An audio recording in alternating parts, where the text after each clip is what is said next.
Sim, bom dia a todas, todos e todes. É uma alegria estar aqui nessa manhã de sábado para mediar essa mesa, né, aqui na Feira do Livro, cujo tema é de extrema importância para nós todas e todos que acreditamos nesse poder transformador que a literatura tem em todas as fases da vida, mas, sobretudo, na infância, que acho que é um pouquinho do que a gente vai falar aqui hoje. Então, com o objetivo de ampliar esses olhares, né, acerca da alfabetização, acerca da literatura, nos espaços escolares, mas também fora deles. Acho que a gente tem aí muito papo para 1 hora, mas a gente vai tentar aqui, com as 3 especialistas, com as nossas convidadas, fazer o possível para que a gente saia daqui com muitas reflexões. Eu sou Diane Mello, aqui representando a Rede Lect. Estou aqui vendo o pessoal da rede chegando. Olá. É a Rede Leitura e Escrita de Qualidade para Todos. É uma rede que foi instituída em 2012 pelo GIF, né, uma rede temática do GIF, que é o grupo de institutos, fundações e empresas. A rede é um grupo muito plural, então já quero aqui fazer um convite para que todos que se interessem, que queiram participar, entrar lá no nosso site para começar a fazer parte. Representantes de investidores e organizações sociais, o setor público, organizações da sociedade civil, academia, mercado editorial, bibliotecários, autores e leitores, com a missão de contribuir para o desenvolvimento democrático da cultura escrita no Brasil, por meio de ações coordenadas e cooperativas entre poder público e sociedade civil, para a gente atuar aí para superar fragmentações e descontinuidades, né, de políticas públicas e programas de fomento à leitura no país. Então, é com muita alegria que eu recebo aqui as nossas convidadas de hoje. Eu vou começar apresentando Silvia Colello, que é professora sênior vinculada ao programa de pós-graduação da Faculdade de Educação da USP e supervisora de pós-doc. Ela é pedagoga, mestra, doutora e livre-docente pela FEUSP. Foi consultora da Secretaria Municipal de Educação, pela Unesco, formadora da equipe da Secretaria Municipal do Rio de Janeiro e também de Itabuna, na Bahia. Foi docente em cursos de graduação, extensão e especialização na FEUSP, Univesp e IUNGO. Atuou em várias assessorias pedagógicas e iniciativas de formação docente. É autora de diversos livros, entre eles A Escola que Não Ensina a Escrever, A Escola e a Produção Textual e Alfabetização, O que, Por que e Como. Esses livros e outros estão disponíveis aqui na Feira do Livro, no espaço Atma, logo ali na entrada. Então, depois, quem quiser, só dá uma passadinha lá. Silvia, muito bem-vinda, é um prazer aqui te receber. Eu vou apresentar a Patrícia também, logo em seguida. Patrícia Auerbach, prazer enorme ter você aqui conosco. É autora, ilustradora e fundadora da Redelê, uma comunidade de suporte e formação contínua de professores que reúne educadores das redes pública e privada de todo o país, para construir conhecimento a partir da troca entre pares. Arquiteta e pedagoga, Patrícia é mestre em literatura infantil e juvenil pela Universidade Autônoma de Barcelona e em desenvolvimento humano e educação pela Faculdade de Educação de Harvard. Seus livros infantis e juvenis já receberam diversos prêmios, entre eles o selo da Cátedra Unesco, o Prêmio Finilige de Melhor Livro-Imagem e o Prêmio do Júri Infantil concedido às ilustrações de O Lenço, durante a 25ª Bienal de Ilustração da Bratislava. Ela está lançando aqui na feira o livro A Panela, seu novo livro pela Brink Book. Então, a gente também convida a todos depois para conhecer A Panela. Patrícia, super bem-vinda. E, por fim, a Priscila Di Giovanni, que é nossa parceira aqui também, representando a SEDAC, que faz parte da Rede Lect. Ela é coordenadora e formadora da comunidade educativa SEDAC, mestra em Educação e Currículo pela PUC São Paulo, concluiu os seminários de mestrado em alfabetização pela Universidade Nacional de La Plata, em educação. Ela é consultora de programas de formação de professores, gestores educacionais e escolares, autora de material didático e cursos presenciais e à distância com temas relacionados à gestão e à alfabetização. Então, sejam muito bem-vindas e vamos começar o nosso diálogo aqui com a Sílvia. Pode ser? Obrigada, Sílvia. Bom dia a todos e todas. Um prazer muito grande participar desse evento. Eu agradeço muito o convite que me foi feito para estar aqui batendo esse papo com vocês. Bom, eu poderia começar elencando os muitos fatores pelos quais a literatura alavanca o processo de alfabetização. Eu acho que todos vocês já ouviram falar do quanto que a literatura pode alimentar o imaginário infantil, o quanto ela favorece a compreensão dos diferentes gêneros, a relação entre a oralidade e a escrita, e por aí vai. Mas, em se tratando de tempos pós-pandemia, eu prefiro abordar esse tema por um viés mais específico, que é a dificuldade de formar leitores no Brasil. Os números são aterradores, como vocês sabem. Então, começa pelo PNAD contínua. Nós temos ainda, em pleno século XXI, 10 milhões de analfabetos no Brasil. Continua pela pesquisa Retratos de Leitura, que diz que apenas 52% dos brasileiros têm hábitos de leitura, e vai pelo SAEB, que diz que cerca de 6 crianças a cada 10 não estão alfabetizadas no segundo ano. E, para não falar de avaliações internacionais, a gente pode pegar o PILS, divulgado aí a semana passada, 15 dias, que mostra que, num ranking de 57 países, o Brasil ficou no lugar 52 em provas de leitura feitas com crianças de 4º ano do ensino fundamental. Então, o buraco é imenso. Agora, eu acho que esses números dizem muito pouco se a gente não puder qualificar, se a gente não puder entender o que esses números significam e por que eles persistem. Então, eu vou contar para vocês de uma pesquisa que eu fiz com crianças, inicialmente 30 crianças da periferia aqui de São Paulo, que eram consideradas fracasso, embora elas fossem muito novas, entre 7 e 10 anos, e depois, posteriormente, com 43 mil crianças no município de São Paulo, acima de 10 anos, que não conseguem aprender a ler e a escrever, e os dados da pesquisa meio que se comprovaram. O que eu pensei na época que eu encontrei, enfrentei e lidei com este problema foi a preocupação em ouvir. Ouvir o que é alfabetização do ponto de vista destas crianças. E aí eu perguntava para elas, o que é alfabetização? E eles me respondiam assim, é assim, a gente copia, vai juntando as letrinhas para aprender a escrever letra de mão, para escrever o nome dos outros. Portanto, uma concepção muito reducionista do que seja a alfabetização. Aí eu perguntava, mas para que os pais e a escola querem que vocês se alfabetizem? E eles diziam, para ser alguém na vida, para ter um futuro melhor, para não ser burro. Eu fico preocupada, porque essa concepção mostra, em primeiro lugar, uma concepção assim meio discriminatória. A alfabetização está aí para suprir o meu grau de burrice. E, quando uma criança de 6 ou 7 anos me diz para ser alguém na vida, para ter um futuro melhor, eu quero crer que essa criança só está reproduzindo algo que ela ouviu e que ela não tem muita clareza. E, quando eu perguntava, e como que acontece a alfabetização?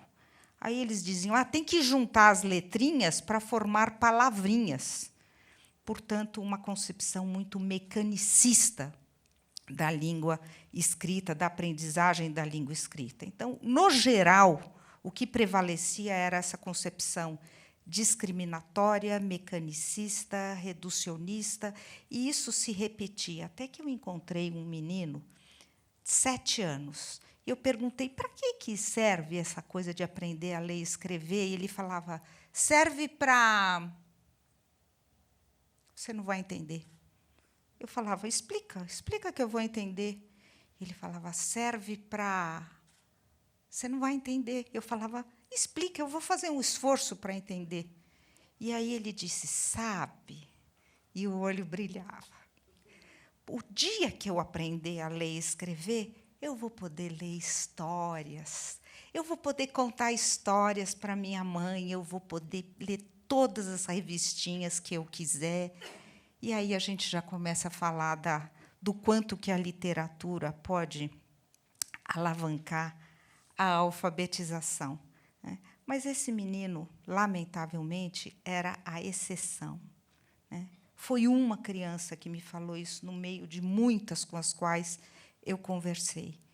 E aí eu fico pensando, de onde que essas crianças tiram essas ideias tão pequenas, tão reducionistas, né, discriminatórias e tudo mais. E aí eu acho que isso vem muito ao encontro das concepções de docentes que prevalecem nos meios da educação. Vocês sabem que existem 3 concepções de leitura que circulam nas escolas e também na sociedade.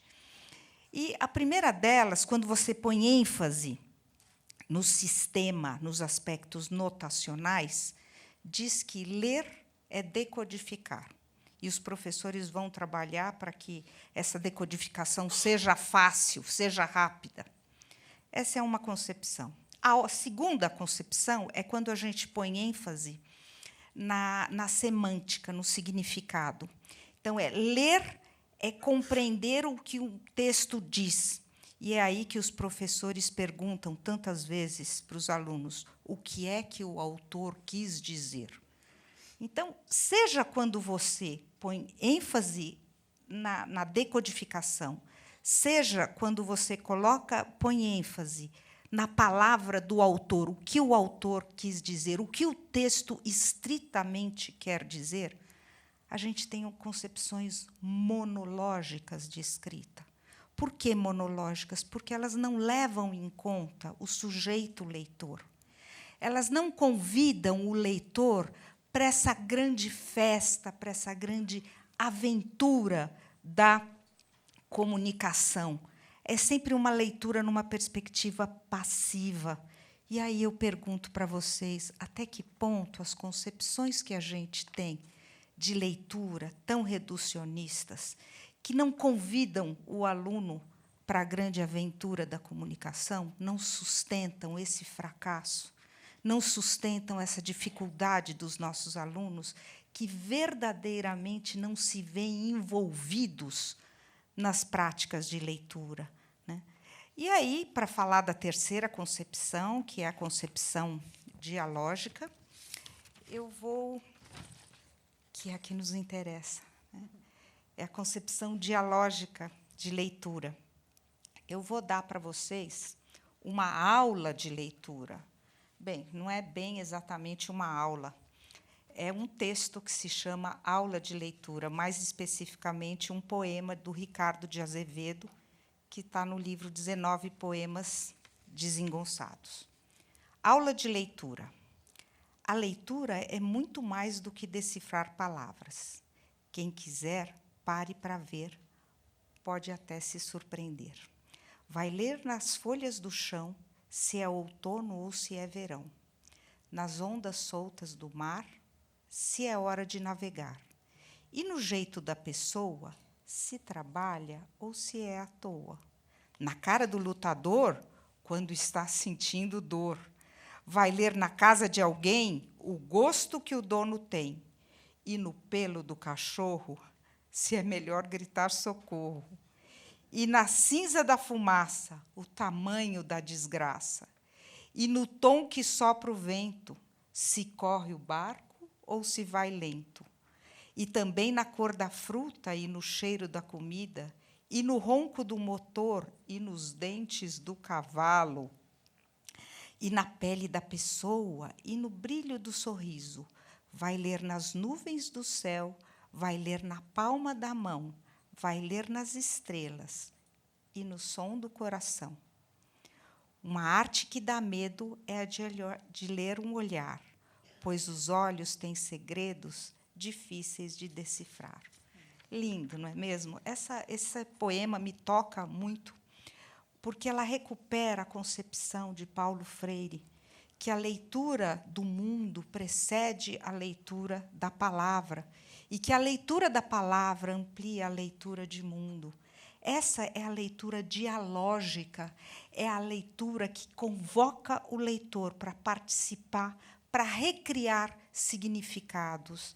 Então, uma definição dessa leitura dialógica, a leitura é como um encontro entre as pessoas. Quem disse que Monteiro Lobato morreu? Morreu nada. Na hora que você começa a ler o Monteiro Lobato, você se encontra com ele.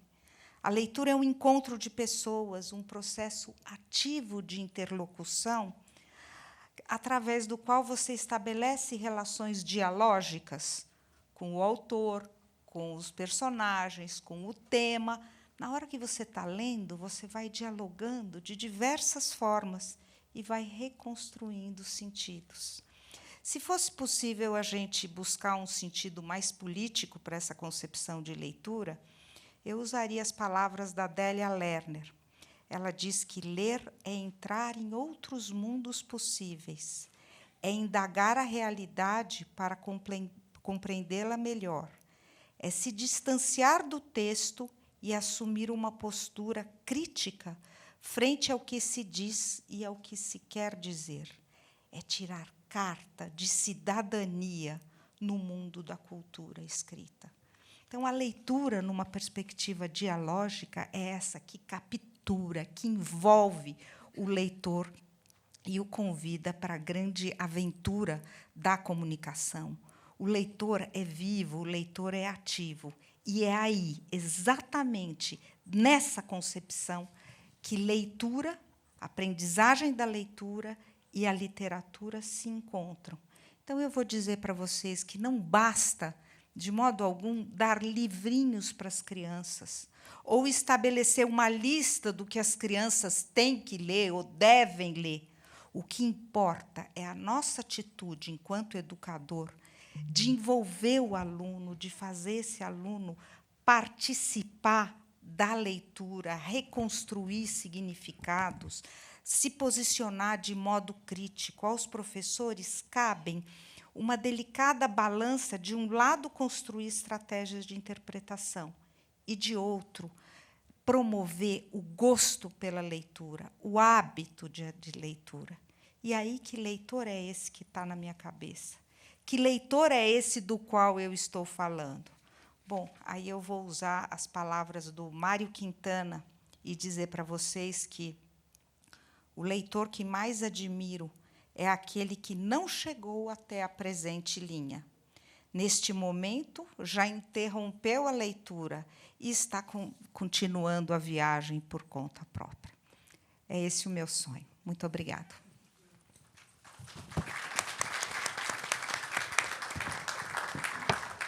Sílvia, obrigada. Quem é esse leitor, né? A gente também para pensar quem são esses educadores que estão hoje com essa missão, né, de formar os leitores.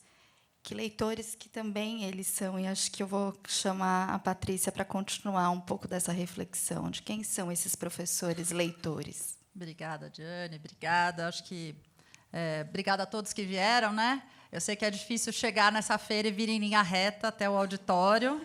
Todo mundo que está aqui, imagino que adora livro, então, obrigada por terem conseguido vir direto para o auditório. Depois a gente vai lá passear e ver os livros. Eu queria começar contando uma história. Eu vou voltar um pouquinho, vou voltar algumas casinhas, e depois eu chego nos educadores. Enquanto a Sílvia estava falando, eu estava aqui pensando, lembrando de cenas que eu vivi quando eu era professora, numa iniciativa que tem dentro da comunidade de Paraisópolis. Eu trabalhava com adolescentes que ainda não tinham concluído o seu processo de alfabetização. Eles vinham ao ProSaber no contraturno, contra a vontade dos pais, muitas vezes, porque tinha um histórico de fracasso enorme, e se não aprendeu até hoje, não vai ser agora, nesse projeto aí, que você vai conseguir aprender a ler e escrever. Então, era um desafio permanente de sedução, encantamento e tal. Mas tinha uma coisa que me chamou muito a atenção na relação com aqueles jovens. Eles eram grandes, muitas vezes maiores que eu, né? Grandões, homens, às vezes. E aí você chegava lá e começava a puxar uma conversa e falava: como foi seu fim de semana? Bom. O que você fez? Assisti. Assistiu o quê? Assisti. Mas o que você viu na televisão? Eu assisti. E aí, com o tempo, eu fui tentando trazer outras coisas. Eu trazia recortes de jornal, notícias. Você assistiu futebol? Aí, assisti. Que time você torce? Aí trazia uma notícia de jornal com aquele, né, do jogo que eles tinham assistido. E, mesmo assim, a conversa não fluía. O diálogo não acontecia. E acho que é por isso que eu lembrei. E aí eu fui tentando entender o que é que estava acontecendo, né? Será que era comigo? Onde é que estava a dificuldade? Por que eu tenho tanta facilidade de conversar com as pessoas? Por que ali o diálogo não se estabelecia? Por que eu tinha tanta dificuldade? E aí resgatei algumas pesquisas de uma professora lá de Harvard, que chama Catherine Snow. Ela reconhece como um preditor das competências leitoras, inclusive de alfabetização e tal, o tempo de exposição dessas crianças na mesa de refeição. Aí eu falei, bom, deixa eu tentar puxar por aí. Na verdade, o que ela diz é que quem tem mais tempo sentado à mesa tem mais vocabulário, tem mais competência dialógica, aprende uma série de coisas sem saber que está aprendendo, e, por isso, na hora né, isso acaba facilitando a escolarização, o aprendizado, enfim, e a alfabetização. Recorrendo a ela, comecei a conversa de outro jeito. Falou, como é que é a refeição na casa de vocês? E as respostas vinham com uma cara estranha. Como é que você come quando você chega em casa? Onde você janta? E aí você vai descobrindo que é ilusão minha, né? Uma visão muito limitada minha de achar que aquelas crianças, naquele contexto, tinham um momento de refeição como eu imagino que deve ser um momento de refeição. Eu, do meu lugar de privilégio, que sento à mesa com a minha família todos os dias para comer. Naquela casa, com 1 ou 2 cômodos, mal tem uma mesa de refeição. Essa mesa é a mesa que serve para tudo. E, na vida corrida daquela família, daquela mãe ou daquele pai, enfim, isso não se estabelecia. E aí eu comecei a entender a dificuldade da construção dialógica.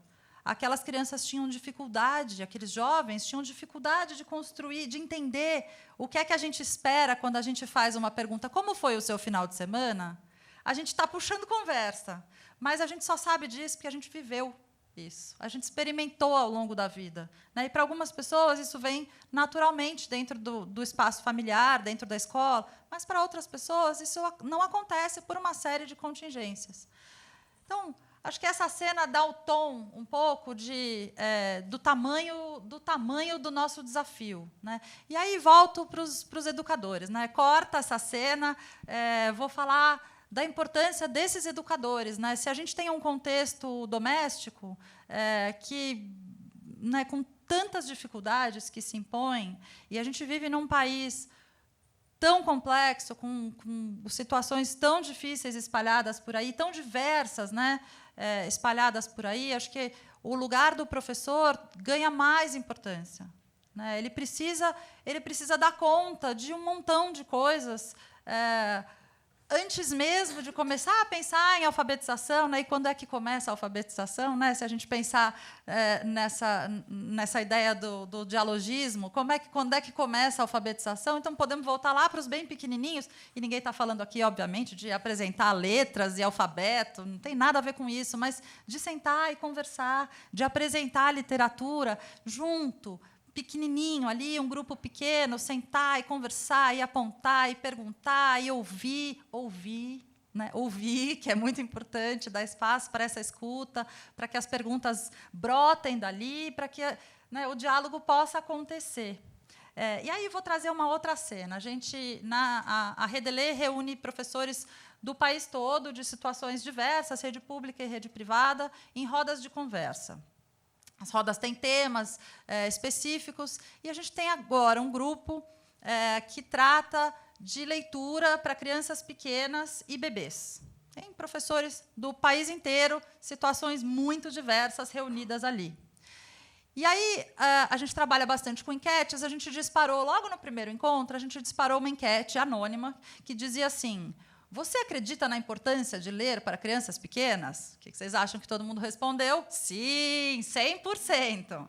A segunda pergunta dizia assim: você lê todos os dias para os seus alunos ou bebês? E aí, o que vocês acham que veio? 50% disse não. Aí a gente vai para a discussão com essas duas respostas. Então, sabemos que vocês sabem que é importante, mas que vocês não estão lendo todos os dias. Onde é que está o furo? Aí vem, puxa, tem outras prioridades, não consigo, ou não dá tempo. Vem uma série de questões para a gente poder trabalhar, discutir e tal. Mas aí, quando você foca na leitura, no momento da leitura, e aí começa a fazer perguntas do tipo: como é o momento da leitura? Aí eles falam, a primeira coisa que aparece é: as crianças não prestam atenção. Criança não presta atenção, muito difícil, o momento da leitura é muito difícil porque a criança não presta atenção. Aí você começa a falar: mas como é que você organiza esse espaço? Eu sento todo mundo numa roda. Quantas crianças são? 30? Quantos anos eles têm? 4? 3? Aí você começa a destrinchar. E daí você fala: como é que você conduz essa leitura? Aí fala: eu pego o dedoche, fantoche, eu me fantasio, eu trago música. E aí a pergunta que fica é: mas você é fiel ao texto do livro? Aí fala: se eu for fiel, ninguém presta atenção, eles saem por aí. Então, essa cena é uma cena real, e não foi um professor, foram vários professores, são 5 grupos participando desse projeto. E nos 5 grupos, com palavras diferentes, apareceram as mesmas coisas. Aí, quando você começa a aprofundar essa conversa, você vai entendendo que aqueles professores não conseguiram ainda separar o que é ler do que é contar história. E não conseguiram entender o porquê que a gente precisa ler, e em que momento e de que forma esse momento da leitura precisa acontecer. Porque não basta eu chegar aqui e blá, blá, blá, blá, blá, blá, blá, só, né, de qualquer jeito, esperar que 30 crianças pequenininhas fiquem sentadas, né, durinhas, olhando para mim. Isso não vai acontecer, isso não vai encantar, o diálogo não vai acontecer, não vai encantar. Né? Então, eu preciso criar situações, é aquele momento ali pequenininho, é aquele livro que está ao alcance da criança, que a criança vai, pega, senta no chão, e eu sento do lado, e eu faço essa interação, aí vem mais 2 e sentam, trepa por cima. Aquele momento precisa acontecer, e ele precisa ser afetivo, para que o diálogo aconteça, para que eles se sintam confortáveis ao redor de livros, falando sobre livros. E aí eu trago um terceiro elemento, uma terceira questão. Também nos encontros, não foi nesse projeto, mas em outros projetos, a gente pergunta para os educadores da experiência leitora deles. Então, você pergunta: você ouviu histórias quando era criança? Alguém lia para você quando você era criança? Tinha livros por perto de você quando você era criança? E a grande maioria, mas a grande maioria, varia um pouquinho em cada grupo, mas a gente sabe que as pesquisas respaldam isso, não teve experiência leitora quando era criança. Não ouvi, ninguém nunca me contou história, ninguém nunca leu para mim. E aí você pergunta, de forma anônima: você se sente confortável lendo em voz alta? E aí o que é que vocês acham que esses professores respondem? Não. Claro que eles não se sentem confortáveis lendo em voz alta. Eles nunca ouviram leituras em voz alta. Então, eu acho que a gente precisa olhar para o começo dessa história, né, e oferecer para esses educadores, e acho que esse é um pouco do trabalho que a gente tem feito na Redelê, né, de promover essas leituras em voz alta os clubes de leitura. Eles começam com a leitura em voz alta, e ninguém vai falar para o professor: olha, a gente está lendo em voz alta porque a gente sabe que você tem dificuldade de ler em voz alta, então vem aí ouvir. Não é disso que se trata, mas é de dar modelo, referência de leituras diferentes, de vozes diferentes, da cadência, né, para que, ao ouvir e ao discutir sobre aquela obra, discutir do lugar de fruidor, né? Porque imagina que se nunca ninguém leu para esses educadores, nunca ninguém discutiu com eles o que estava sendo lido. Então, fica muito difícil, a teoria fica muito distante da prática, né? Se eu chego para um professor e falo, olha, é importante a gente discutir, falar, trazer momentos, né, de interação, esse dialogismo em volta da leitura, ele é super importante. Concordamos todos, mas da onde eu vou tirar se eu nunca vivi essa experiência? Então, oferecer isso para os educadores, né, fazer com que eles possam se reconhecer como leitores, com que eles se sintam confortáveis fazendo perguntas, porque não adianta a gente falar, é importante fazer perguntas abertas. É importante falar sobre o livro. Vamos falar, vamos encantar, vamos trazer isso para a vida do professor, para que ele se sinta confortável, para ampliar o repertório, para que ele ouça muitas vezes leituras em voz alta, às vezes um lendo para o outro mesmo, para que ele, né, entenda a diferença entre ler e contar, para que ele perceba que aquela criança que às vezes saiu, não ficou sentadinha ouvindo a história o tempo inteiro, mesmo ela estando de costas, mesmo ela estando mexendo ali num bloquinho, alguma coisa, ela pode estar sim prestando atenção e que às vezes na semana seguinte ela chega e pergunta do personagem, né? Conta aquela de novo daquele personagem. Então a gente precisa ajudar os professores a se sentirem confortáveis. Acho que essa é uma mensagem assim que eu queria trazer. Se sentirem confortáveis e fazerem com que as crianças se sintam confortáveis de perguntar, de falar, de mexer, de pegar o livro, de explorar o livro, de não gostar do livro, de pedir de novo, enfim. Essa dinâmica precisa ser mais orgânica, mais gostosa, mais verdadeira. E ela só vai ser mais verdadeira se for verdadeira para esses educadores. Então, acho que é um pouco por aí que eu queria... Acho que é isso que eu queria dizer nesse primeiro momento.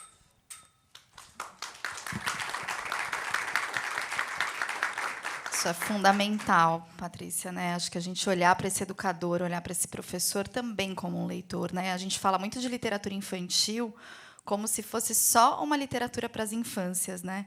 Mas a gente sabe o quanto ela é potente para nós adultos também, né? Então, o quanto que esse professor, esse educador, ele também tem o direito a acessar essa literatura, a conhecer essa literatura, né? E ela pode ser porta de entrada. Com certeza, né? Com certeza.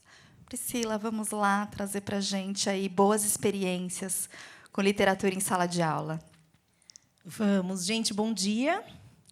É muito bom estar aqui com vocês, fazendo essa discussão tão importante e desafiadora para os nossos professores, para os nossos estudantes, e ver umas carinhas conhecidas aqui também está sendo uma delícia. Bom, eu fiquei pensando em trazer um pouco situações didáticas em que a gente pudesse pensar justamente um pouco nesse lugar de como que a gente consegue conciliar os objetivos que Silvia, que Patrícia trouxeram, do lugar da literatura, com a questão da reflexão do sistema de escrita alfabético, que também é tão fundamental e que, às vezes, a gente vê na sala de aula essa separação muito clara entre os professores, né? Então, os professores... Agora, minha aula de alfabetização. Então, ela vai lá e trabalha com letras, com sílabas, e que não tem uma produção de significado nessa proposta. E depois ela vira e fala, agora eu preciso trazer alguma questão prática. Eu vou ler um livro para as minhas crianças, para o meu grupo. E a gente vem discutindo um pouco o quão fundamental é a gente resguardar essa semelhança entre o objeto do conhecimento das crianças com as práticas, na verdade, com os processos de ensino, né? O objeto de conhecimento está voltado para as práticas sociais de leitura. Então, como é que a gente consegue resguardar, ou pelo menos um tanto, essa semelhança entre, de fato, que as crianças precisam aprender aquilo que a gente consegue ensinar e dar conta. Então, é essa transposição didática que a gente estuda com Frances Javalar, por exemplo, tão difícil de pensar um pouco nesse ensino, né? Então, eu trouxe aqui algumas cenas específicas de sala de aula para a gente poder conversar um pouco neste lugar aí de imbricar, né? Ao mesmo tempo em que as crianças avançam no conhecimento da reflexão do sistema de escrita, eles também avançam em todos os objetivos pertinentes que o livro e a literatura permite para a formação do leitor, né? A formação do leitor ou escritor. E aqui tem uma questão que isso acontece na sala de aula, a gente sabe disso, porque é bom a gente tirar um pouco essa culpa, né, do professor. Acho que aqui a gente não está... Eu sou professora, já fui professora há bastante tempo, vim da escola pública, de sala de aula, de coordenação pedagógica. Então, acho que a gente não está aqui dizendo que isso acontece porque é simples assim. Não, porque a gente foi habituado numa concepção de que a gente aprendia ou ensinava a ler e escrever letra a letra, um trabalho todo focado na questão da relação do som e grafia. E a gente sabe hoje, e avançou muito, que é uma visão muito reducionista, tanto do objeto de conhecimento das crianças, como de como as crianças aprendem, de todo esse processo de como elas aprendem e de como que a gente precisa organizar o ensino. E acho que isso é fundamental, porque a gente vai avançar aqui um pouquinho e pensar também no que a gente espera de uma criança alfabetizada, de uma formação leitora, como a Silvia também trouxe, ainda mais presente, acho que nessa semana, a semana passada, né, foi uma semana importante no Ministério da Educação em relação ao que se tem discutido sobre as questões do que é estar alfabetizado, né, de que lugar que ocupa, então, essa visão. Então, em que eu trouxe, então? Deixa eu ver se eu vou conseguir aqui. Aí. Então, o que a gente pegou? Ai, meninas, vocês vão ficar de costas aí um pouquinho. Então, a gente pensou em trazer situações cotidianas de sala de aula em torno do uso da biblioteca de classe. O que a gente está chamando de biblioteca de classe? A gente está chamando daquela caixa de livros que a gente escolhe os livros para dar acesso às crianças em sala de aula, ou daquele cantinho de leitura, ou daquela estante de livros que tem em sala de aula. É disso que a gente está chamando de biblioteca da classe. E isso mas a biblioteca da classe, mas é a biblioteca da escola, a gente pode fazer um trabalho coletivo. A única questão é que, às vezes, a biblioteca da escola, a gente tem 2 vezes por semana horário para ir. E a gente não pode permitir que as crianças façam leitura, ou a gente faça leitura apenas 2 vezes na semana, né, ou determinado horário. Então, aqui a gente está olhando para esse termo desta forma. E aí, eu trouxe algumas situações para a gente poder pensar um pouco, então, nessa perspectiva. Eu não estou conseguindo. Acabou, gente. Obrigada. Foi um prazer. Tem alguém me ajudando lá. Você pode passar para mim? Aí eu vejo por que não está indo aqui. Aí. Então, por exemplo, né, as crianças fazem a professora lê todos os dias. E aí, Patrícia, depois, pegando o gancho aqui, né, a gente aqui não vai conseguir discutir um pouco da qualidade, do como que seria uma boa leitura feita pelo professor. Vamos pensar aqui que ela lê todos os dias. E aí ela convida os estudantes e diz assim, olha, a gente precisa registrar as leituras que a gente faz durante a semana, porque a gente vai fazer isso o ano inteiro. Então, a gente está chamando de agenda de leitura esse registro que as professoras realizam com as crianças dos livros que estão sendo lidos ao longo do ano, da semana. E aí tem umas cenas em que as crianças estão fazendo isso, ou colocando a data, mas o que está aqui implícito, eu vou mostrar no videozinho, que acho que é melhor. Se você quiser apertar um play, é isso.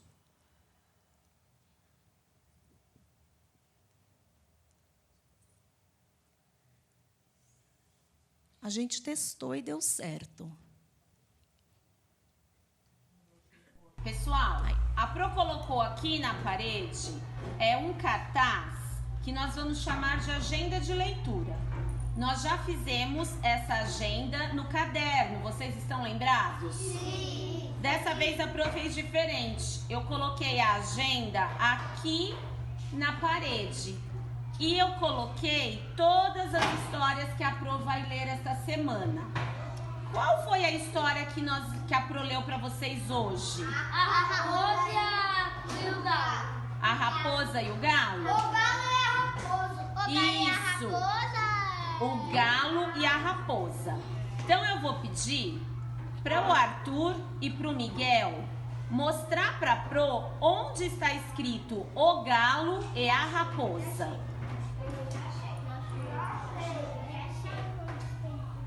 até aí? O que você acha, Miguel?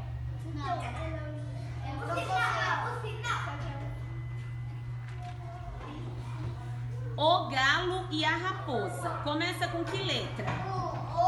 O. É esse? Por que você acha que é esse, Arthur? Essas mãozinhas, né? Dá Lê pra vontade Pro, de... então, por favor. O galo e a raposa. Vê se é mesmo. Confere, dá uma lida.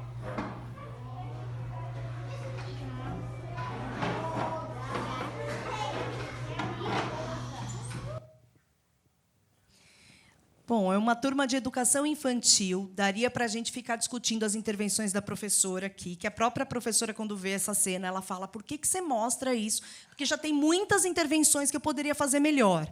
Mas aqui, acho que não é o objetivo a gente discutir se a intervenção poderia ser melhor ou não. Aqui, acho que está um pouco nesse lugar do uso que a professora faz, que é cotidiano, que ela lê todos os dias e que ela pode trazer uma reflexão sobre o sistema de escrita mais organizado e planejada a partir da biblioteca de classe. E aí tem outras possibilidades. Então, por exemplo, o registro de empréstimo de livro. As crianças levam para casa livros semanalmente, né? É fato. Está dentro do currículo literário da escola que as crianças levam esse livro. Só que o registro de empréstimo pode ser feito de várias possibilidades. A professora pode anotar. Ah, você está levando o lenço? Você está levando a panela? Você está... Ah, eu vou anotando aqui, então está tudo bem. Quando ela está olhando para essa perspectiva da reflexão do sistema, ela coloca o registro para as crianças realizarem. E acho que tem uma coisa que é... E ela vai precisar organizar isso. Então, ela vai precisar fazer uma fichinha para cada livro que está dentro daquela caixa. E aí, ela não vai simplesmente pegar e as crianças vão anotar a data e o nome. Porque aí tem pouca reflexão no sentido do sistema de escrita, porque as crianças já têm o nome de memória, né, o seu próprio nome, né, faz parte do processo de alfabetização. Mas, então, ela tira 3 fichas dos livros e diz: olha, aqui, então você vai levar, por exemplo, Heloísa e os bichos? Ah, então tá bom. Então aqui tem 3 fichas: a árvore vermelha, Heloísa e os bichos e espelho. Estou colando lá os nomes dos livros. Onde está escrito Heloísa e os bichos? E aí ela vai ter que achar, e a ficha não pode ter a imagem do livro, porque senão eles vão olhar para a imagem do livro. Então, tem uma reflexão produzida pelas crianças, que nessas imagens vocês podem ver que eles estão em duplas, né? Inclusive, aqui embaixo é um videozinho, não vai dar tempo da gente mostrar, mas acho que a professora fazendo justamente essa reflexão de um pega um, e aí eles têm que discutir o porquê que eles chegar numa conclusão. Mas não precisa esse vídeo, tá? Pode seguir, por favor, que eu acho que não está funcionando mesmo o meu aqui. Dani, não, pode passar, não tem quer problema. levar A gente não vai pra conseguir casa. ver os vídeos todos. Qual dessas fichas? Aí tem outras possibilidades. Aqui é uma construção de fichas de livros para organizar os materiais que existem na biblioteca, então, as duplas das crianças. E aqui eu estou falando de crianças que não leem no sentido convencional do termo, né? Que estão aprendendo a ler, porque é óbvio que crianças leitoras não teriam desafio esse tipo de proposta que a gente está pensando aqui.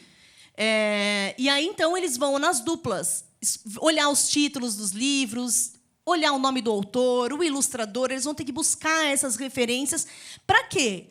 Para a gente trabalhar o gênero, para fazer uma... Não, para organizar aquela caixa, aquela estante, aquele cantinho de leitura, que livros que eu tenho organizados aqui nesse espaço.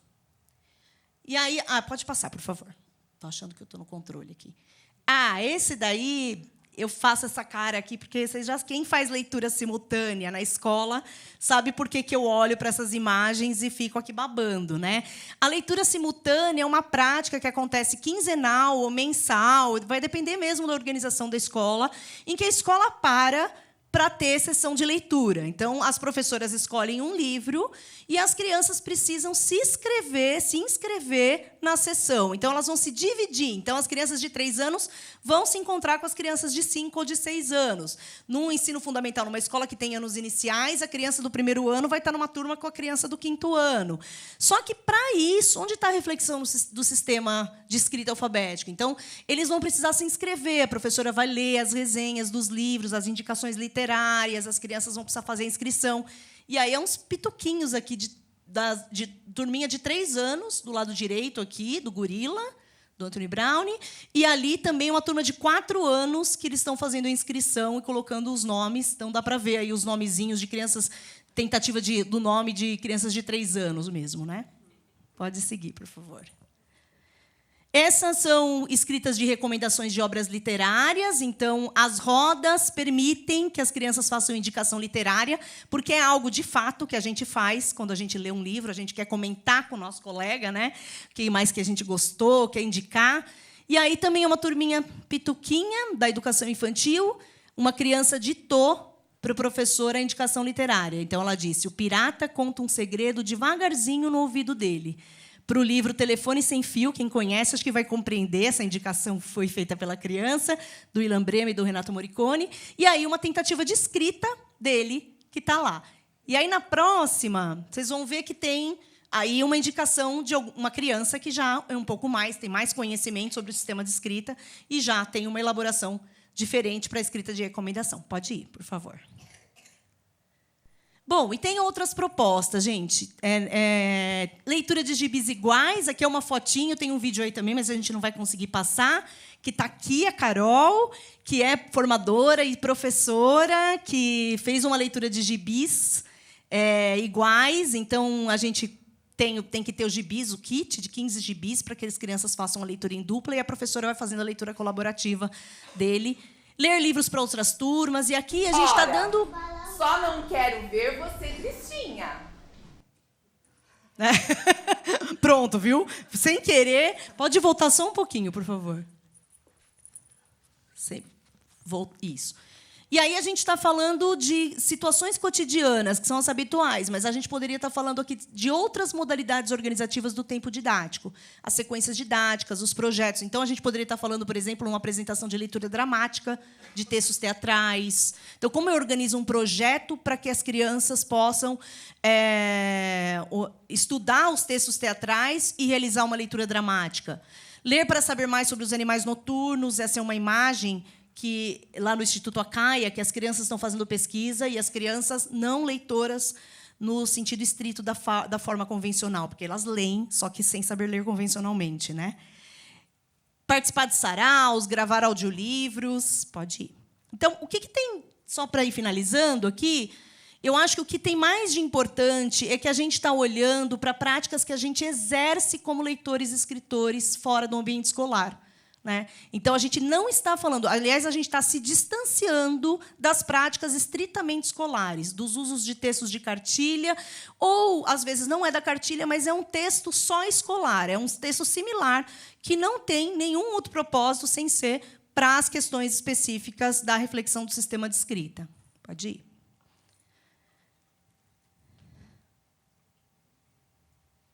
Aí, eu adoraria ficar aqui discutindo um pouco desse acervo, do que coloca dentro dessa caixa, desse cantinho, porque também tem uma outra questão que nem todo é literatura, né? Nós temos livros, infelizmente, na escola, que não daria para a gente colocar nesse livro pensando na qualidade. E aqui a gente está falando de qualidade literária, então, desde um livro-álbum. Enfim, acho que a gente teria muitas questões. Patrícia aqui, Silvia, poderiam nos ajudar, inclusive, para refletir um pouquinho sobre o que tem. Mas eu deixo esse PPT depois para vocês disponível. Tá bom? Que aí tem critérios de escolha dos livros para essa caixa, para essa estante, para esse cantinho. Pode ir. Por favor. E aí, é isso, né? Acho que a gente vem de uma visão tão reducionista do sistema de escrita, do que é ser alfabetizado. E acho que a Adélia, e aí eu vou citar a Adélia de novo aqui, Silvia, por coincidência, que ela traz isso, né? O desafio é formar leitores que saberão escolher o material escrito adequado para buscar a solução de problemas que devem enfrentar, e não alunos capazes apenas de oralizar um texto selecionado por outro. É formar seres humanos críticos, capazes de ler entre linhas e de assumir uma posição própria frente à mantida explícita ou implicitamente pelos autores dos textos com os quais interagem, em vez de persistir em formar indivíduos dependentes da letra do texto e da autoridade de outros. Acho que é muito pertinente, né, a gente discutir um pouco de que formação leitora a gente, de fato, está falando aqui. E aí, para finalizar, então, eu fiz, meninas e meninos que estão aqui, uma fala muito mais focada na compreensão do sistema de escrita, atrelado, imbricado às questões de leitura, e propositalmente. Né? Eu acho que você pode só ir para o próximo, que é o último, mas é claro que a gente poderia também... Pode ir, a próxima. Discutir aqui todas as questões que envolvem a aprendizagem a partir da aproximação literária dos livros, dos bons livros literários que a gente tem. E na escola nós temos muitos bons livros, né? E isso nos alegra muito dizer aqui, né? Pode voltar, só a referência. E eu gosto muito da Yolanda Reis, porque ela diz assim: necessitamos de poemas, de contos e de toda a literatura possível, não para sublinhar ideias principais, e sim porque é necessário passar a vida pela peneira das palavras. Acho lindo também essa parte. Porque precisamos integrar os feitos, por vezes absurdos e por vezes aleatórios, e dar-lhes uma ilação, e porque nossa tarefa final, desde que começamos a usar as palavras, é construir sentido. Necessitamos da literatura porque a experiência dos demais nos ajuda a entender como os outros procederam, para que nós possamos experimentar também. Esse grande livro escrito a muitas mãos, que é a literatura, experiência humana tecida de linguagem, pode favorecer a educação sentimental e ajudar a empreender uma antiga tarefa de conhecer-te a ti mesmo e do conhece aos demais. Obrigada, gente.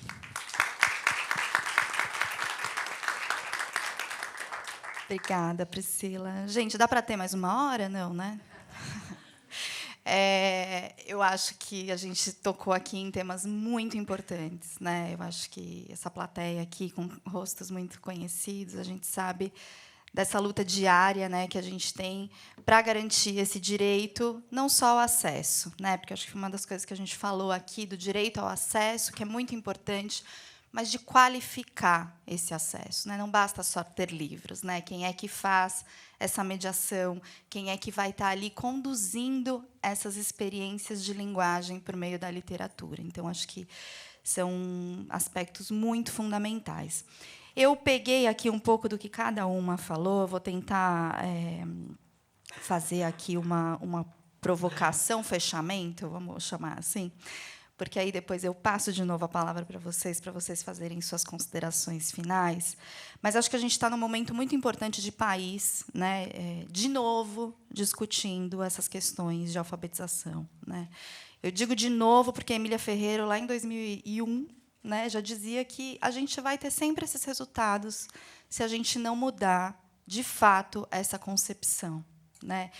Que traz o quê? Essa questão dialógica que Sílvia tão bem nos colocou aqui, né? Essa questão da escuta, do compartilhar experiências. A gente tem falado muito nas questões de empatia, né? Do quanto que é difícil hoje, quem é professor, quem está no dia a dia da escola, mesmo com os pequenos, né? Todos os conflitos. Qual que é essa leitura de mundo que Paulo Freire tanto falava e que a gente parece que chega na escola... Não tem, essa criança não tem essa leitura de mundo, né? Porque aí ela vai abrir o livro didático para procurar a palavra que está no texto e sublinhar o que é o mais importante, né? Então, acho que a gente fica aqui pensando que é essa leitura de mundo que vai dar sentido à alfabetização, vai dar sentido à aprendizagem do ler e do escrever em seu sentido mais amplo, né? Não nesse sentido tão restrito. Então, historicamente, a gente sabe que as salas de aula elas têm essa questão monológica, justamente porque as professoras também vieram desse lugar enquanto alunas, né?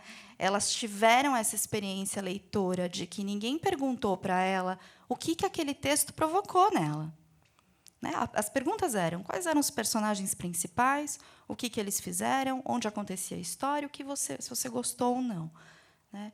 Ouvir o outro, né? Refletir sobre aquilo que está sendo dito, aquele livro. Gosto muito quando a Priscila traz e fala biblioteca de sala de aula.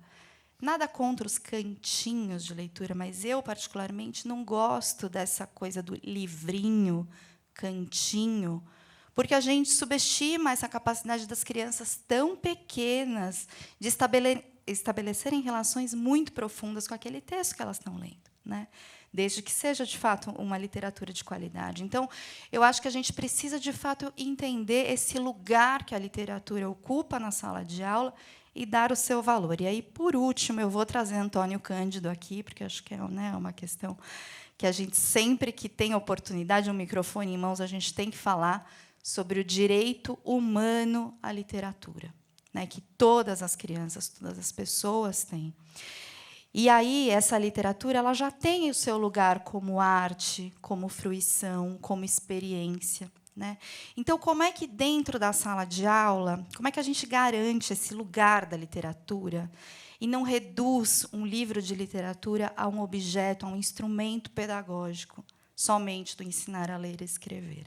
Então, eu queria um pouco voltar com vocês para a gente refletir um pouco desse lugar da literatura mesmo na sala de aula, para que ele não fique só um livro de literatura que seja didatizante, para ensinar ali a ler e escrever. Silvia começa. E a gente vai ter pouquinho tempo, então vou pedir para a gente ser rapidinho. Obrigada. Bom, com base no que vocês falaram e com base na provocação que você me faz, eu gostaria de lembrar a origem etimológica da palavra ler.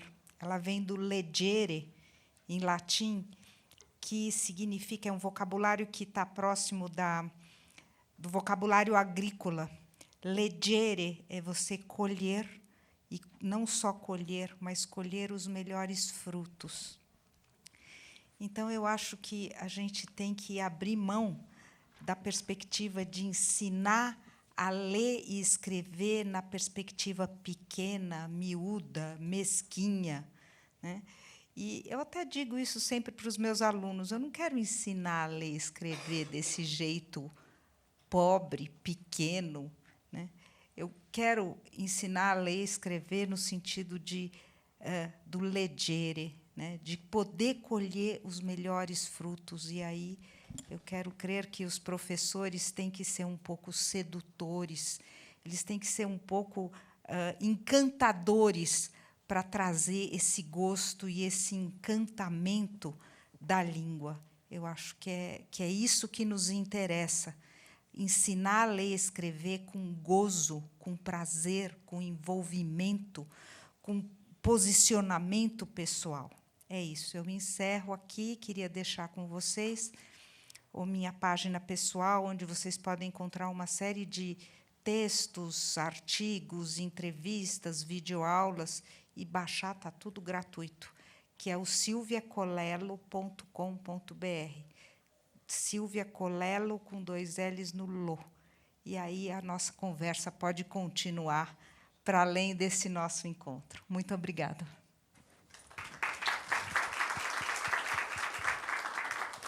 Acho que eu vou emendar na sua fala, reforçando a ideia do encantamento, né? O professor que precisa encantar é aquele mesmo que precisa ser encantado, né? E vou só lembrar rapidamente que a gente tem o Brasil é um mundo aqui dentro, né?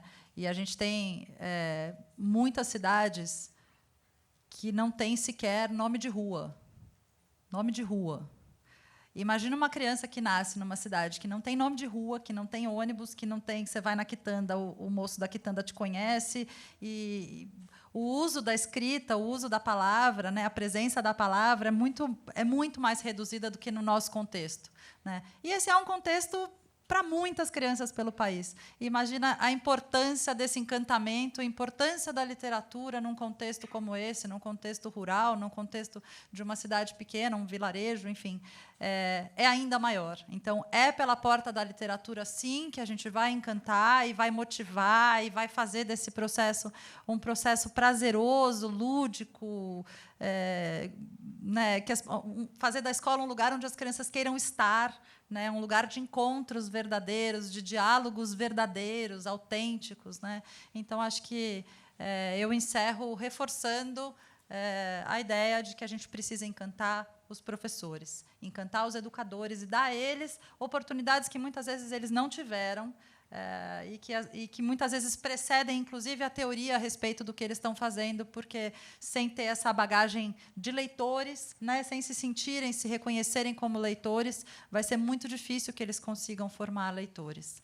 Então, encerro por aí. Vou deixar também o meu site, é patriciaauerbach.com.br, e vou deixar o convite para que vocês venham conhecer a Redelê, redelê.com.br, sem R no fim, não é Redeler, é Redelê.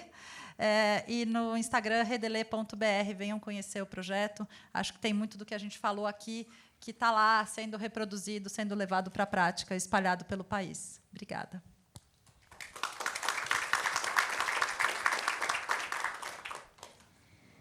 E acho que a gente falou bastante aqui do lugar do professor, e quando a gente fala de direito, e acho que a gente está pensando na instituição escola, né, do profissional da educação. A gente também está falando do diretor, a gente também está falando do secretário de educação, a gente também está falando de toda a equipe, do coordenador pedagógico, porque passar pela formação literária do professor e apoiar essa formação vai precisar ser pensada com muitas cabeças, né?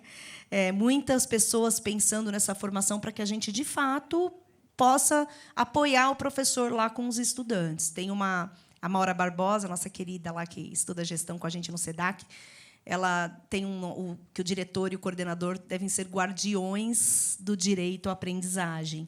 Então, acho que está muito nesse lugar, né? A gente passar na sala de aula e olhar as crianças copiando o cabeçalho por 1 hora, se você não faz nada para mudar essa prática, está um pouco muito nesse lugar de que você não está assegurando o direito à aprendizagem, o direito à literatura, e acho que referendando, né, apoiada aí na fala da Emília Ferreiro, que ela diz que não é luxo das elites os livros, né? Então acho que está muito nesse lugar dessa garantia.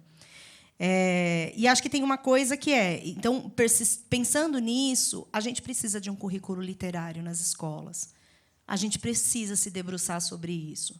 Né? Então, acho que a primeira coisa que a gente faz existe um currículo literário? O que é esse currículo literário? É ter um livro por ano e aí, né, apoiado no que a Silvia disse. Acho que a ideia não é simplesmente a obrigação de ler um livro, mas pensar em progressão, pensar em, de fato, livros desafiadores, né? Porque às vezes não está mesmo na formação do professor e ele está trabalhando um livro que a gente considera que é um livro para bebês com as turmas de 10 anos, né? E as crianças piram, elas adoram, elas entram na reflexão, mas tem pouquíssimos desafios para uma turma maior. Então, acho que a gente precisa se debruçar e estudar bastante sobre isso e pensar um pouco nesse currículo literário. E aí eu tinha colocado aqui, não falei para vocês, mas é isso. Acho que é importante a gente tirar o peso colocado da literatura de que ela salva o mundo. Vamos tirar esse peso, que acho que ela não vai salvar o mundo, mas a gente pode reconhecer que a gente pode ser salvo especificamente, individualmente, por muitas narrativas, né, por conseguir, a partir das narrativas, nomear os nossos sentimentos e pensar um pouco no conhecimento de mundo, no conhecimento individual, no conhecimento coletivo e de alteridade. Então, acho que tem muitas coisas importantes. A gente, no SEDAC, acho que vocês podem procurar as redes sociais da Comunidade Educativa SEDAC. A gente está agora, acabamos de lançar um livro, está em PDF, que eu estou super feliz. Renata também está aqui, que é uma das escritoras. Estamos felizes aí. É um livro especificamente para coordenador pedagógico. Então, vai falar um pouco dessas ações, da reflexão, da prática e, claro, pensando um pouco nesse lugar também da gestão curricular que ele pode apoiar. Então, acho que também dá para acessar as redes sociais, que vocês vão encontrar bastante material específico de literatura, e acho que essa coisa boa, nova lá, que a gente tem para estudar. Obrigada, gente.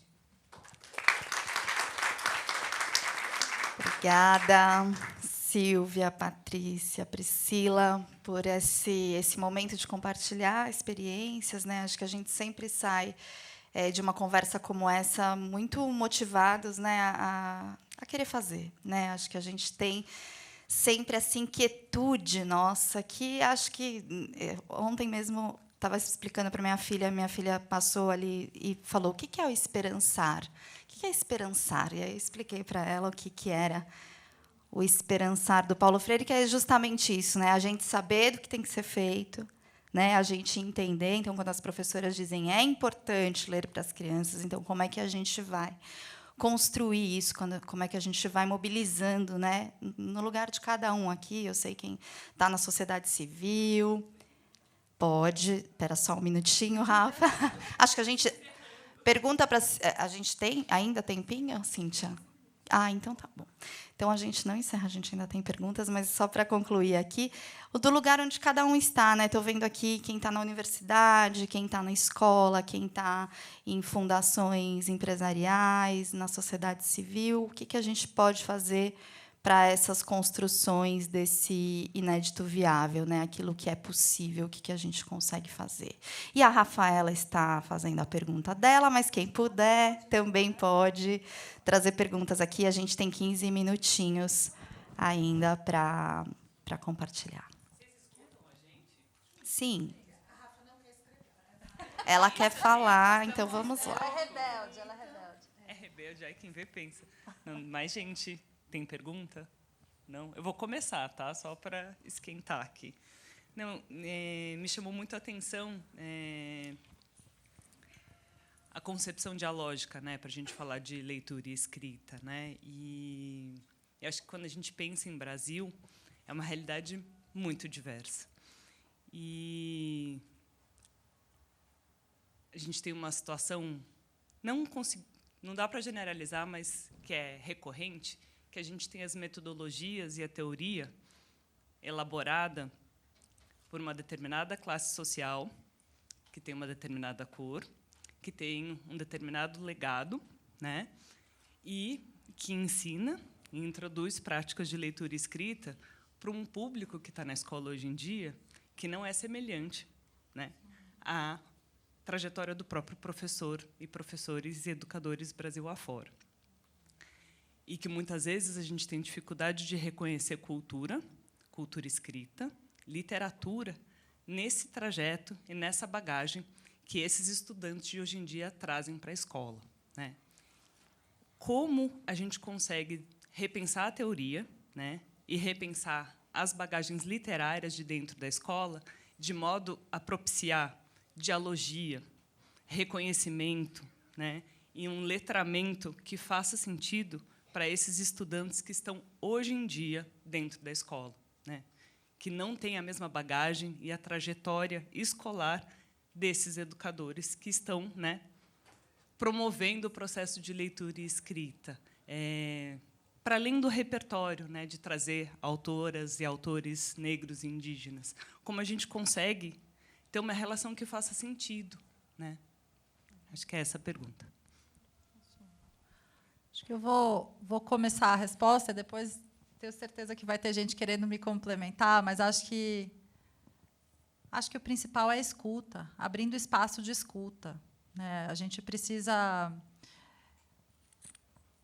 do mesmo jeito que a gente precisa abrir espaço de troca, de diálogo e de escuta entre a academia e a prática de sala de aula, né, aceitando o professor, colocando o professor no lugar de coprodutor de conhecimento, reconhecendo aquele conhecimento produzido na prática, a importância que ele tem, né, e fazendo esse leve trás, essa troca com a academia, para que um, de fato, ajude o outro, um potencialize o outro. Acho que a gente tem que incluir nessa roda aí os alunos, né, incluir o professor que está na linha de frente e o aluno que está lá, e ouvir de fato, porque às vezes é por ali, né, é por uma história, é por uma música, por alguma coisinha da vida deles, que você pega um gancho e cria uma relação, estabelece uma relação, né? A mesma coisa que a gente faz com as crianças pequenas, eu acho que isso tem sido mais fácil com as crianças pequenas, pelo menos essa é a minha leitura, né? A criança pequena, quando você leva ela para o parque e ela se encanta com as formigas, a professora tem mais facilidade de aproveitar aquela coisa da formiga para transformar aquilo num projeto, para pensar, olha onde a formiga vai, o caminho da formiga, olha, elas vão em fila, por que será? Olha onde elas moram, o formigueiro, estudo formigueiro, traz uma série de coisas. Quando o adolescente traz o seu funk, o seu, sei lá, o seu repertório, né,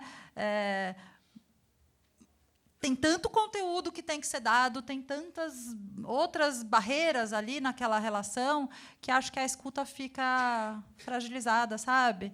Acho que se a gente souber ouvir, a gente traz eles para junto e cria vínculo, né? Porque tudo passa pelo encontro, passa pelo vínculo. Não acredito em educação que não seja feita em encontro, né? A partir do encontro. Então, acho que é por aí, encontro e escuta. Eu penso que existe nas escolas uma cultura muito de organizar as coisas. Então, no início do ano letivo, tem aquela semana de planejamento.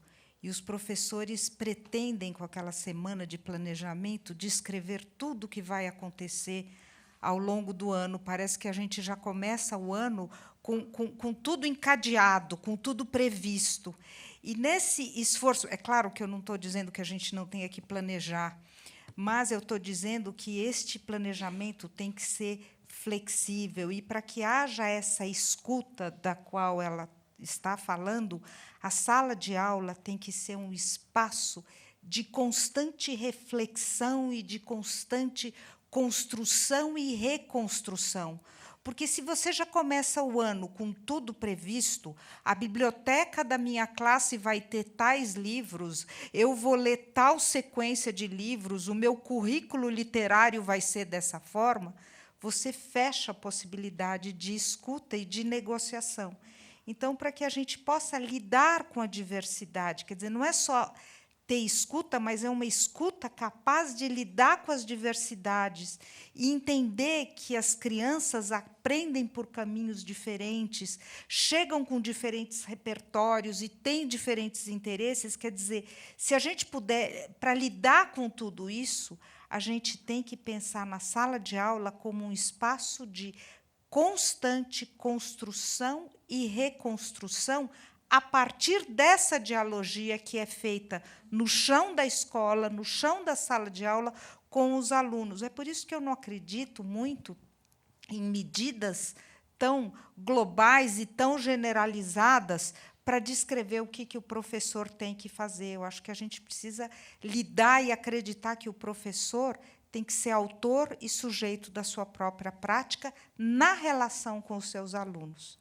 Eu acho que vai um pouco por aí. Falar depois de vocês, hein? Mas eu acho que eu só queria complementar que é do lugar de ainda é do lugar da formação. Eu acho que a gente vai precisar sentar com 4 professores lá dos 5º anos ou dos 9º anos e dos 8º e discutir um pouco dessa pergunta que você fez e do lugar da escuta e do lugar do currículo literário e do que tem, porque a hora que você trouxe essa questão, né, não basta oferecer os livros escritos por pretos, autores indígenas, já é uma questão que muitas vezes está passando muito longe da questão da organização da escola. Então, essa é uma importante questão. E aí, sim, né, como cria significado, e essa relação toda, eu acho que aí tem que ser discutida entre professores e ir para a prática, fazer. Não vai ter uma única forma, que isso também é super importante a gente pensar. Nesse caso, não tem uma receita mesmo. Vai ter que fazer, vai ter que voltar, vai ter que tematizar a prática, refletir, pensar, para a gente poder ir criando esses espaços mesmos de intercâmbio entre os livros e os significados, né, os sentidos que eles ocupam. Só para complementar aí, meninas. Pensando na formação de professores, acho que a gente tem que pensar em diferentes iniciativas de formação.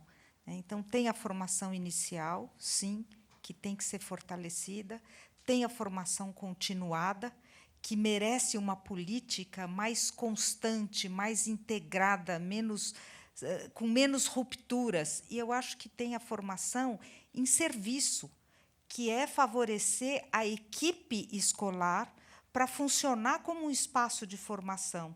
Então, quer dizer, se os professores puderem se encontrar, os professores de uma mesma escola puderem se encontrar para discutir os seus caminhos, os seus processos, trocar experiência, a gente vai ampliar essa possibilidade de escuta, de dialogia e de uma escola efetivamente reflexiva. Isso é... Estou aqui tentando ainda.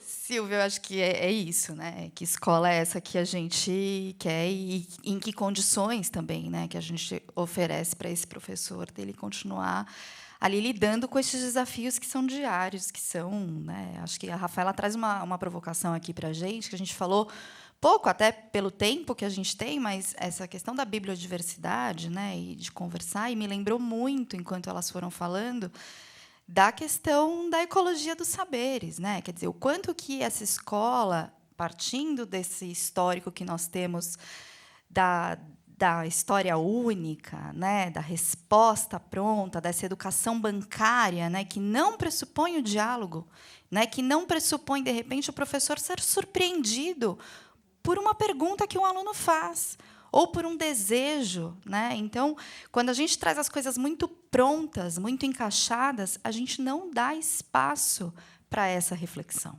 para essa crítica, para essa construção colaborativa, né? Então, acho que sim, acho que a gente tem que trazer outras vozes, né? Esse professor, ele também tem que ter escuta, ele tem que escutar os alunos, mas ele também tem que ser escutado, né? Dentro da escola. Acho que Priscila trouxe aí a questão do coordenador, do diretor, quer dizer, qual é esse sistema? As famílias, né? A gente precisa trazer para o diálogo também desde pequenos, né? Trazer do porquê que a gente está... está lendo historinha, né? Isso, né? Eu quero que as crianças escrevam, não está escrevendo. Calma, né? Deixa eu te explicar qual é o que eu estou acreditando aqui. Qual é essa aposta que eu estou fazendo aqui, né? O que é essa cultura escrita e quais são essas culturas escritas que a gente tem hoje, né? Não é uma só. Né? Então, acho que um pouco... Obrigada, Rafa, por ter trazido essa provocação. Alguém mais tem alguma pergunta? Claro. Eu não sou professora, mas sou mãe. Ótimo. Ótimo. Já é muito, já é muito. Assim, um lado privilegiado, uma escola, aquelas histórias todas, mas, assim, eu estou viajando aqui na maionese, eu estou enlouquecendo, praticamente. Eu já sou mãe de um... eu falo até mais alto, no microfone não. Eu sou mãe de um aluno, de um cara agora de 17 anos. Acho que tem mais ou menos certo. Ele está ali no fórum agora da FAP, vai fazer relações internacionais, metido. Mas, enfim, está falando dessa diversidade, né? Uma coisa boba que me chamou muita atenção, mas essa história de ouvir o aluno, né? Ouvir a criança. Né? Eu fui chamada na escola, lá tinha as bibliotecas de classe, e visita à biblioteca, e a hora da leitura, e nananana. Mas eu fui chamada na classe por quê? Porque meu filho estava muito interessado por livros de medo. Eu falei, e? Né? Não, mas ele só está querendo esse tipo de literatura. Eu estou preocupada com ele e tudo mais. Eu fui pensar, era o único tipo que não tinha na minha casa. Era um motivo. Não tínhamos livro, tínhamos de dinossauro, de sei lá do quê, de mil coisas, mas não tínhamos os livrinhos de medo, né? Que era. Então, assim, olha o aluno, né? Lê mais a criança. Não é motivo de preocupação, né? E me chamar na escola por conta disso, né? Nossa, está acontecendo o quê com esse guri que... Nossa, ele só está querendo esse tipo de livro? Lógico, ele estava curioso, porque ele não tinha isso na casa dele, né? Eu nunca tinha mostrado isso a ele. Ou, de repente, ele nunca tinha tido interesse naquele momento, de repente. Sabe, eu sinto muita falta dessa conversa com a escola. Sabe? Poxa, a gente está aqui, eu estou tentando também. Eu não sou professora, não sou nada, mas eu estou tentando criar uma pessoa, né? Bacana, vamos ler, vamos não sei o quê. Eu sempre dizia a ele, a gente não gasta com nada, mas se pedir livro, se mata para comprar, porque eu vou comprar. Entendeu? Ele sempre teve a biblioteca dele na casa, continua tendo. Tínhamos as etapas também de como sabe, hoje a gente vai tirar os livros que você não se interessa mais, porque tem crianças que não têm, e não sei o que, a gente tirava quase todos. Nossa, as crianças não têm livro? Não, então não dá, vamos ver. Então, assim, tentei criar um cara, sabe,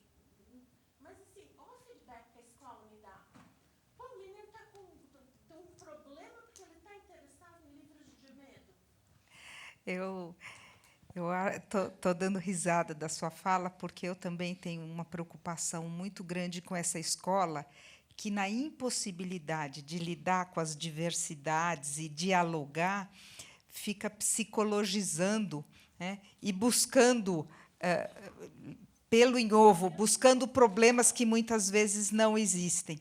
E sobre essa coisa do seu filho se interessar pelos livros de medo, me ocorreu agora um livro que eu indico para todo mundo, que é muito lindo, que é da Teresa Colomer, que se chama Andar entre Livros, e que ela diz que, na formação do leitor, a gente tem que formar para dentro e para fora. Para fora, no sentido de que este sujeito leitor tem que responder aos apelos da sociedade letrada, quer dizer, você tem que ler diferentes tipos de livro, você tem que ser um leitor, etc. E formar para dentro é fazer com que o sujeito se constitua como leitor, se perceba como leitor, inclusive nos seus gostos, né? Perceber que tipo de livro que eu gosto de ler. Então, de repente, o seu filho, que não tinha à mão livros de medo, ele encontrou isso em algum lugar e isso fez sentido para ele.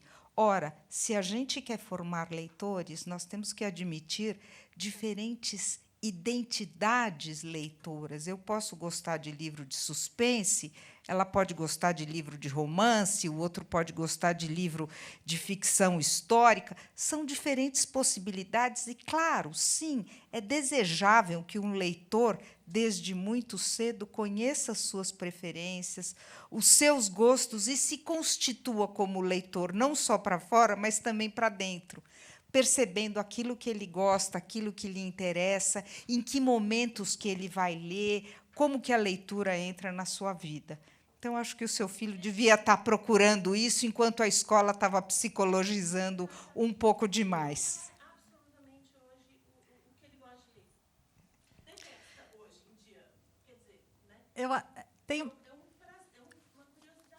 O que a gente gosta de ler muda ao longo da vida, né? A gente busca na literatura alguma coisa que nos interessa naquele momento, né? Ou porque eu estou com vontade de sentir medo, ou porque eu estou com medo, eu estou querendo a resposta. Enfim, tem 1000 motivos para a gente ir atrás da literatura, e acho que isso muda ao longo do tempo, né? E acho que essa é a beleza. Acho que a maior lição, ou, enfim, a maior percepção, a melhor percepção de uma situação como essa é entender que, de alguma forma, aquilo está impactando ele, né? Está gerando algum tipo de... né, o que não deixa de ser encantamento. Não, é exatamente disso que a gente está falando, né? Porque, senão, ele não voltava, né, ao mesmo gênero. Então... É disso que a gente está falando, né? Da literatura que provoca alguma coisa, porque senão para quê, né? Eu tive na minha época assim muito. Você tem que ler este livro. Nossa, eu chorava. É um livro chato. Melhor jeito de afastar leitores. E tão comum E ainda. tão comum hoje. ainda. Sim. Sorte, eu continuei. Tem não twist do meu filho, né? Sim. Vamos ver 1000 coisas. E essa diversidade ela vai trazer justamente para essa dimensão humana, né, esse reconhecimento, né, esse olhar crítico para essa sociedade, né, o que a gente falou. Leitura para quê? Né? Para emancipar esse sujeito, né, para que ele possa, a partir dessas muitas leituras, agir, ser e estar numa sociedade tão desafiadora como a nossa. Então, agora sim, a gente encerra essa mesa muito bacana.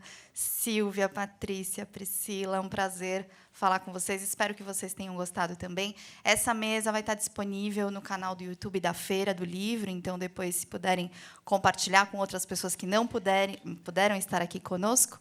Agradeço a presença e vamos aproveitar e usufruir dessa feira. Obrigada, gente. Obrigada, gente.